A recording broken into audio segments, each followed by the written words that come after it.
Welcome back to another juicy episode on Spiritually Kinky. I'm your host, Dustin. And if you don't know me, well, you're about to because we are getting into some juice today as we dive into unpacking lust and love. And we're going to go into a deep dive into connection and how these two words play a huge part in that. So, super excited for you guys to be here and really appreciate all the love and support so far on this conscious education, this conscious creation, as we bring this work to the world in just the way that only we can, and that is spiritually kinky. So let's talk about lust and love. All right. So these two words are often loaded with baggage, misinterpretations, and a lot of societal conditioning, especially for me, lust. Oh my goodness, so much. So most people think of lust as primal physical desire and something that's disconnected from anything higher than feeling pleasure. And oftentimes that it's bad. I was told that it was bad, along with a lot of other things. But that is definitely something that I carried forward, is that lust was bad and that love is good. And that if I felt both, what did I do? And there was just this constant struggle going on. And we tend to separate it from love, which is usually framed as this pure, selfless, and spiritual force. I don't know about that. But what if I told you that these two forces, lust and love, are not opposites, but two sides of the same coin, both feeding and amplifying each other? So let's strip away our labels today, the judgments and the constraints that we've all been placed on all of these energies. And let's just ask, what if lust wasn't just about desire, but about an intense hunger for life itself? And what if love wasn't just about affection, but about connection, creation, and healing? So, as always, before we get started, I want you to put your hand over your heart with me. You can choose not to, but if you're here, it sure feels good. Go ahead and put your hand over your heart. And I want you to just acknowledge that you're the creative force within, babe. And it's always our intention at Spiritually Kinky to remind you who the fuck you really are and to help you choose what you came here to create and what you want to create in this life. Because what you'll begin to understand is that by creating a life you love, that is actually the most contagious, beautiful, most aligned thing that you can do in this world. And it is just the medicine that the world needs right now. So I want you to just acknowledge that first, because we need to stand on the stone that we are the creative force within and we can choose to create, right? We can choose to create wealth. We can choose to create uh, being broke. We can choose to create health. We can choose to create being sick, but none of that changes us. None of that changes us. Our worth has never been up for debate. So we always start there. So let's dive into lust as the life force within us. So we often think of lust as a physical urge, something to be tamed or controlled. But what if lust is just actually a fierce, untamed expression of our life force? And when we talk about lust for life, we're tapping into an intensity and energy that is meant to ignite creation in all of its forms. Mm. Sounds delicious. And lust in this sense is not about just sexual desire. It's about primal urge to connect, create, and to live fully. So, lust for life. When we have a lust for our own life, we feel an intense, irresistible drive to live in alignment with who we really are. It's a craving for joy, for freedom, for exploration.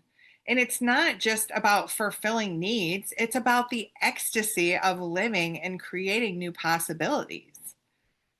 And that's why we talk about creation being one of the most kinky things that you can do, because it will excite you, it will arouse you, it will scare you, and sometimes it will wreck you beautifully. So let's talk about a lust for others. So when we experience lust for someone else, it can become something even more profound. It's not about objectification or seeking to take, it's about acknowledging someone else's life force and desiring to connect with it. The highest form of lust for others isn't about possession. Oh, this is so important. I hope you guys are getting this. I hope you guys are just lapping this up. It's about honoring their unique energy and wanting to share in that exchange of creativity and connection. It's a mutual recognition of each other as creators, experiencing passion, not just physically, but emotionally, mentally, and spiritually. Mm, yes, please, please, please, please. Lust in the highest form is about embodying our primal energy and realizing that we are capable of creating not just for ourselves, but for the world.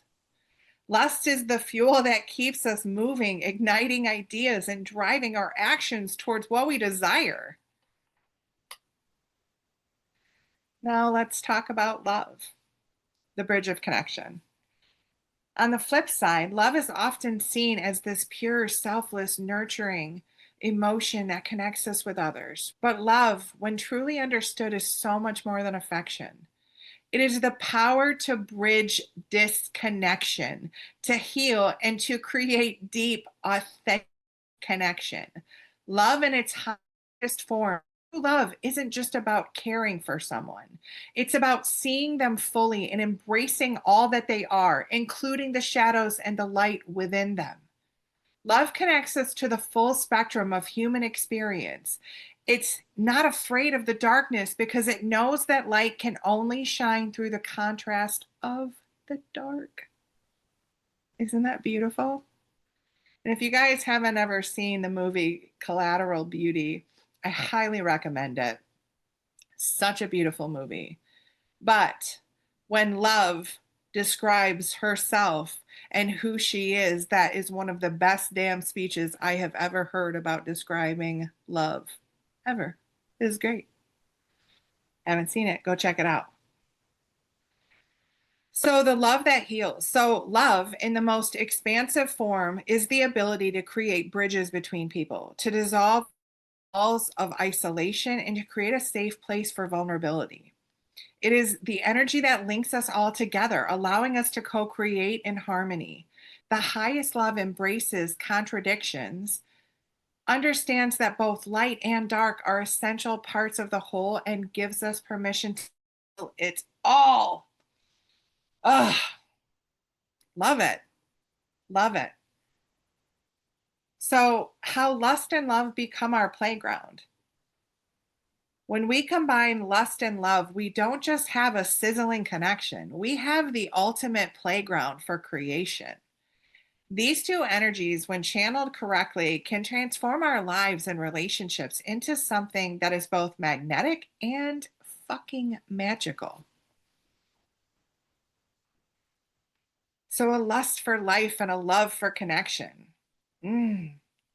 Think of lust as the ignition that sparks the fire of life, while love is the tenderness that fans it into something lasting. When we're living with a lust for life, we're constantly generating energy, ideas, and passions. And when we infuse that passion with love, we create an experience that's not only fulfilling, but grounded and sustaining. Mm, love it. And creating from a place of true connection. So we often think of love and lust as separate, but they work best when they're intertwined. So much going on in the world right now about integration and intertwining. Such beautiful integrations of masculine and feminine energies. Love it. When we experience lust for our own lives, it propels us towards deeper love, the kind of love that allows us to express our desires without shame. And when we experience lust for others, it opens the potential for true intimacy, a shared space where both people can feel seen, heard, and experienced. Tasted. Felt. seen, all of it, sensed, just experienced all of it in their wholeness. And when love and lust collide, magic happens. It's not about controlling either one. It's about unleashing them together to fuel creation, joy, and deep connection. Yeah. Who's into that? So, how do we navigate forward with love and lust in a very, very disconnected world right now? Well, we live in a world that is increasingly disconnected, but also waking up in the most beautiful ways. And with more people living in performance mode than ever before, and with the shift that's happening, we're so caught up in trying to do and achieve that we often forget to just be. We spend so much time looking for validation outside of ourselves that we lose sight of what's truly important: connection. So, how to move forward with true love and lust as our guiding forces? Well, intention matters. You are already it, babe. When you embody who you really are, you walk in the way of love and devotion, not only for yourself, but for others. And you get to choose what you would love to create. Choose your flavors. You get to choose your flavors. So we can embody both. The first step is to fully embody both love and lust in their highest forms. And that's by embodying who we are in our highest form, because you are the creative force within. And don't just reserve lust for the physical. Bring it into your life as a hunger for growth, exploration, and connection. And at the same time, let love guide you in all your connections. See others for who they truly are, accept them fully, and create with them, not from a place of lack, but from a place of overflow. And I know that this can seem like a far off dream, but the truth is that if you're here listening to this, you already know who you really are. So it's time to stop hiding. To experience the fullness of love and lust, we have to let down our walls, let go of our labels that keep us in disconnected roles, and simply be real with each other. This requires vulnerability, and vulnerability is the space where love and lust can truly be unleashed. And let me tell you, creating this journey for me of being fully seen, deeply felt, and wildly free, I have peeled back the layers so that you can see that you're safe to be vulnerable. It's not something to be scared of, it's something to lean into. And one of the things that you may not know about this little heart practice that I'll tell you about is that if you're watching me right now on video and you're seeing me do this, what you may not understand, but what your body does, is that my body is showing you that I am in a vulnerable state. Because as soon as I do this, blood vessels open up, new blood rushes into my heart turns on. Yes, I have a heart on most of the time, so I'm pretty proud of. And my body goes into a vulnerable state, because that when your blood vessels open up, it's not the time to respond, it's the time to relax. And so your body, even through video, is seeing me as a mirror, that it's okay to be safe, that it's okay to be vulnerable. And this is why I practice this with all of my clients, and we do this together. So there's so many other amazing effects of it, but that's one of them. Because the truth is I do come in peace. I'm willing to show you that I'm vulnerable, right? That I'm coming to you vulnerable. Because it's actually like your greatest superpower. We just got a lot of things wrong with a lot of our jargon marketing. Anyway, the most powerful thing that we can do is create a life that we love, and then we can choose to do that for ourselves and choose what that looks like and choose what we want to create, and then we can do that together, because creating together is the most powerful thing we can do to build from love and lust and trust and surrender in our relationships and our work and our health. We've been taught that these energies either to be feared or controlled, but they are building blocks of life itself. And this is how we shift from survival mode into creation, where passion and connection fuel everything that we create. And when we reconnect with lust for life and love for creation, we begin to reshape our world, not from fear, but from unshakable power of who we really are and their true essence. So let's wrap this up.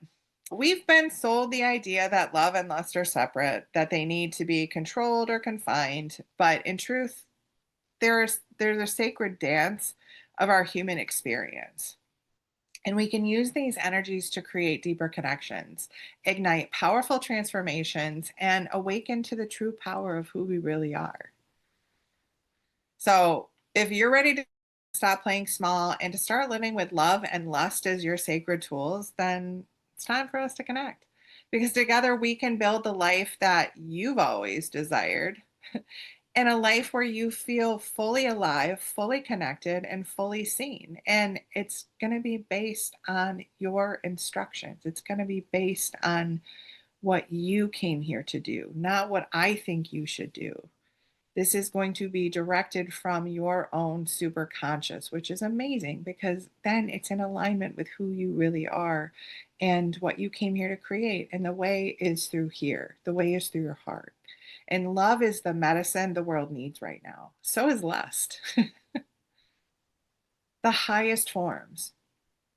So, whether you're here to be spiritual or you're here to be kinky, or maybe you're a lot like me and you're here for a whole lot of both, lead with love, my friends. And in case no do today, I see you, I feel you, and I love you, and you are not alone.